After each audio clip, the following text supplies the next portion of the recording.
right, getting sued by a fake guru, Spencer Cornelia. So Spencer Cornelia is another guy that I follow. I like his content. This guy right here. He was interviewed by the great Graham Stephan. We're going to add now. Let's see if we can get rid of that really quickly. Let's see.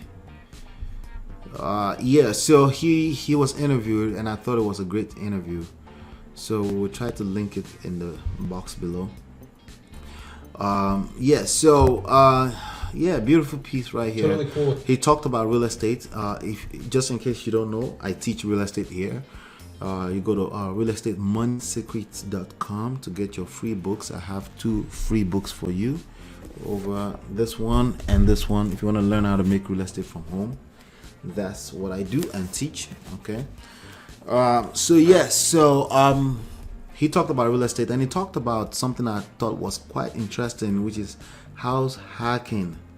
Now, something about this guy is what I found interesting is that there was some part of the conversation where he definitely was talking as a young man who was basically very optimistic in life, in everything, right? And that's how I like young men to be, by the way.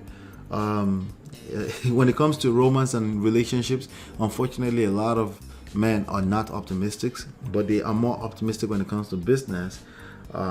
Just blind spots everywhere, right? Basically, what you're looking for is a balance, okay? Where you need to be at is a balance. And this conversation was a great representation of that. Let me play this real quick. With noise. Others, like myself, has to be silent. There we go. So I like this. A reasonable level is defined as barely being audible outside of your room with the door closed. Fair. In the event that one roommate needs the noise.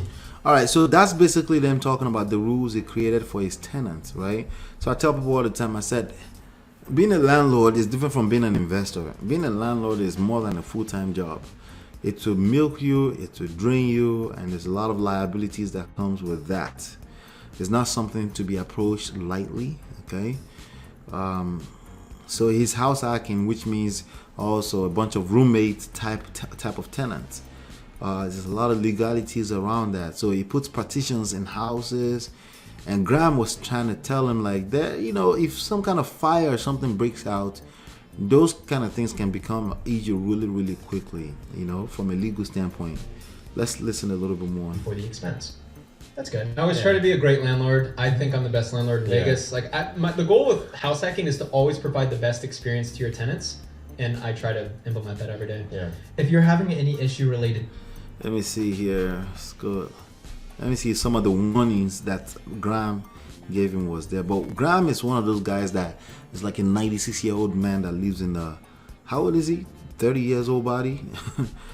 It's crazy because some of the things he's saying, it's very hard for me to believe a young man will be saying them. But he has tons of experience too over the years. So that's where those kind of wisdom comes from. We're like how you that. answer. We're I'm like curious. this. Yeah. Because I'll answer after you. Yeah. Is that your answer? You're real close? Extremely close. Because I am in a way like not in a good relationship with it. Because all right, so they're talking about YouTube algorithm. I am not in a good relationship with my YouTube algorithms too. They're actually very annoying to me right now because a lot of the formulas that's all those people claim that's what works, watch hours, average view percentage, all this kind of craziness, they're beyond my control. A lot of them.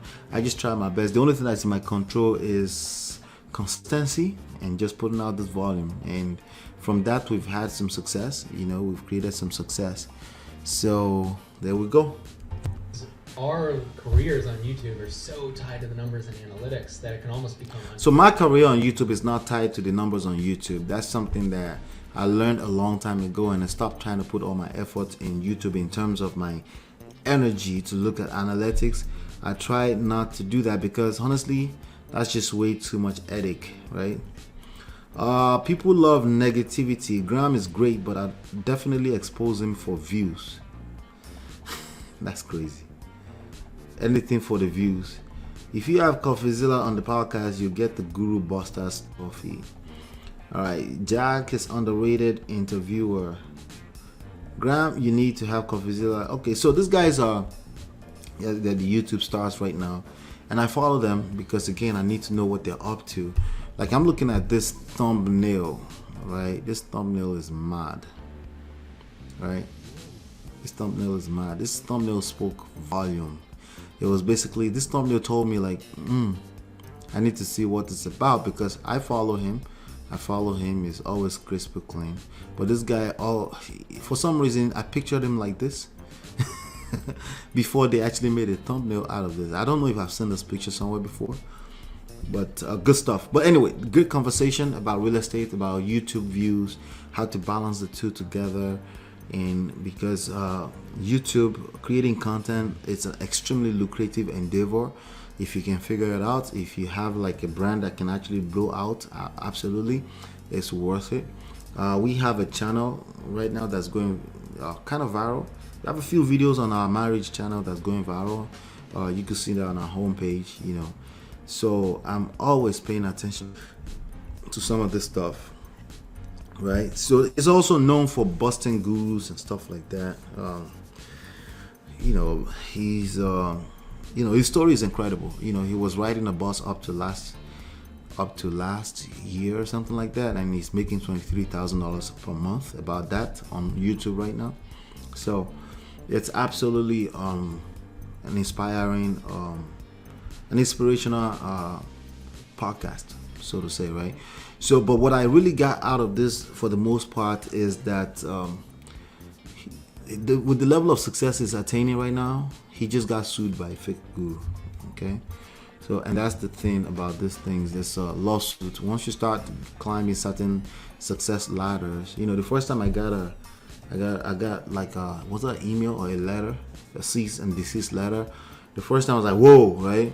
And then I had one of my mentors at the time, Diggin Smith, told me like, trust me, you don't want to worry about that. Just keep it moving, keep rocking.